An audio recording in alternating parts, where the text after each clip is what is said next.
Last week, I shared a video about how clarity does not come first. Action does. In that video, I talked about how my life only made sense when I looked back. For years, I thought none of my life made sense or my business. You see, I started a personal finance blog. I became a coach. I started a magazine. I started a membership. And I couldn't see how all of it came together because at that time, nothing seemed to connect. But looking back, I can see that every single step I took along the way brought me to this moment right here. That realization made me think about something else. If we don't have our whole life figured out before we start, then how are we going to plan? Because surely we just don't wake up one morning and think, I'm going to do this. We get inspired and off we go, and we don't have a plan. Today, I want to share what I've learned about planning and why I stopped trying to map out the next 5 years of my life. Have you ever been asked,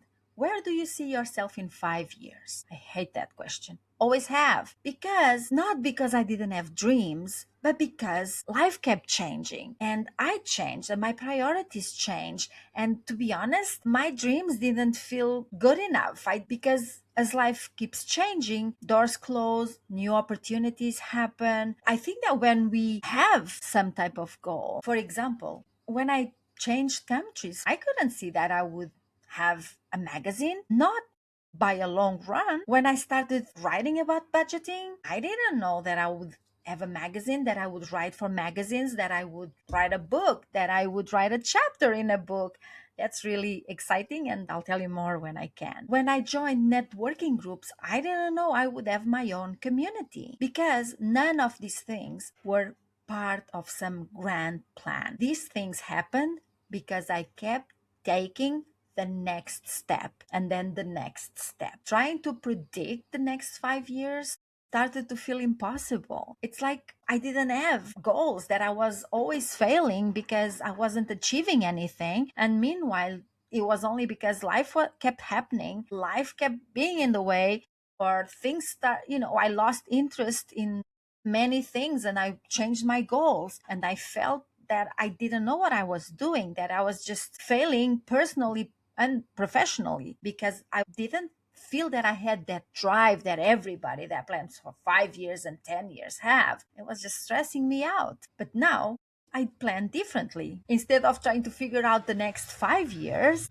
I focus on the next 12 weeks. You all know I am a 12-week planning fanatic. I absolutely love it because 12 weeks is long enough to see progress on my goals, and it's short enough that I can keep my focus. My mind doesn't start to wander a lot. And if I need to pivot, I didn't spend a whole lot of time thinking about the long plan. I spent time looking at the next 12 weeks, and guess what? It's time to pivot because, yes, life happened again. Yes, that door closed.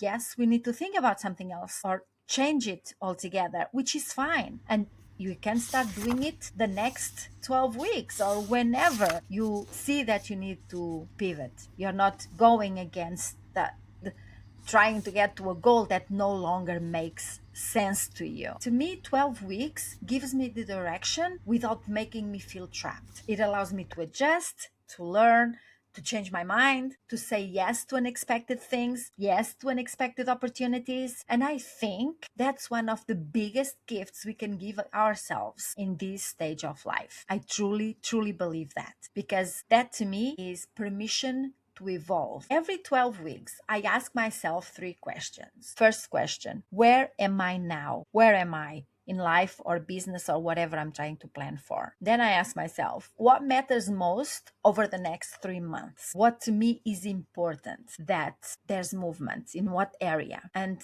this is exactly what I do when I plan.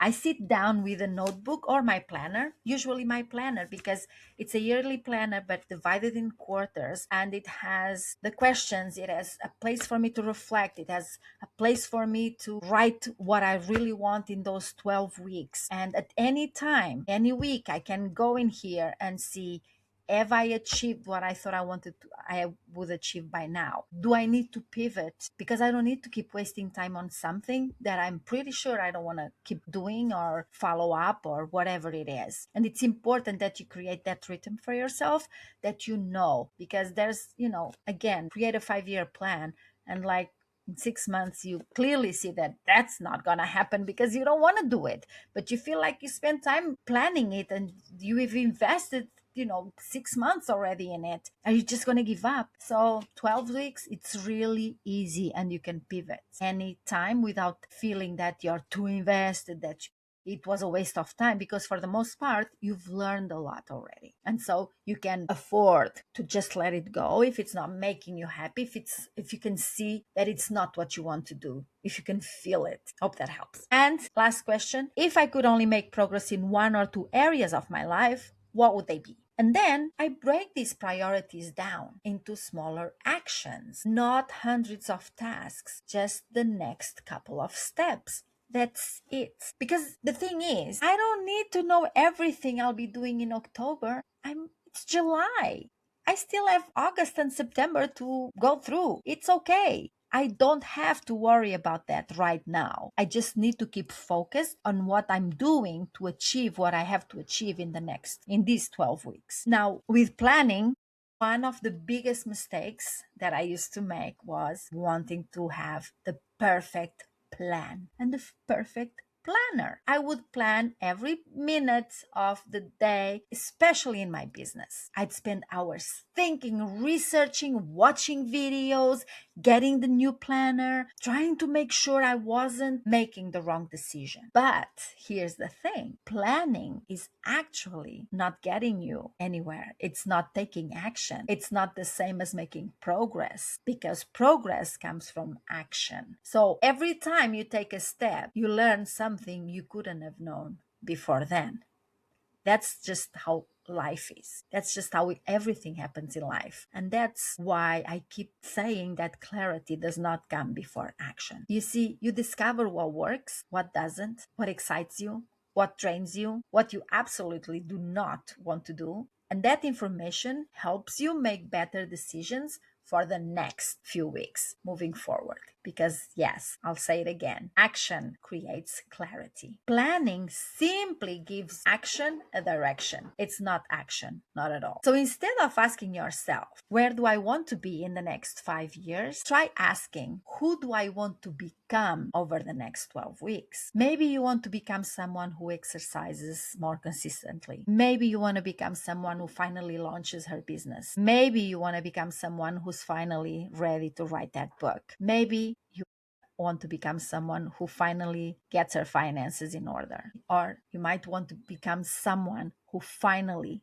keeps the promises she makes to herself. That is a much more powerful question, because it's not about achieving, it's about becoming. So if you're feeling overwhelmed today, forget the 5-year plan. Forget trying to have every answer. Take out a notebook or your planner. I got mine. Think about the next 12 weeks. Ask yourself, what's one area of my life that deserves my attention right now? What's one meaningful goal I could work towards? And what's the very first step I can take this week? I would actually challenge you to do it right after this video, because otherwise you're going to talk yourself out of it, or you're going to do more research, or you're going to start planning instead of taking action. And action is actually the secret sauce, if nobody's ever told you that. Mark my words. Because again, you don't need to see the whole staircase. You just need to see the next step. And when you get there, you'll see the next step. And when you get there, you'll see the next one. That's how it is. That's in life and business. That's how we move forward. That's how we get clarity. That's how we get information on what to do next, what step to take next. That's what's going to inform us. And that's also how confidence grows, is by doing. And in my experience, that's how a life begins to come together. Now, I'd like to know, if you focus on just the next 12 weeks, what would you choose to work on? Please do let me know in the comments. I'm always excited to know what everybody is up to, and I'd love to cheer you on. And if you are a midlife woman who wants to create a clear plan, start her business or side hustle, take consistent action and build a life or business one step at a time. I'd love to have you subscribe to the channel. If you want some support, send me an email. I'd love to connect with you and see how best I can support you on your own journey. Thank you so much for being here today, and I'll see you in the next video.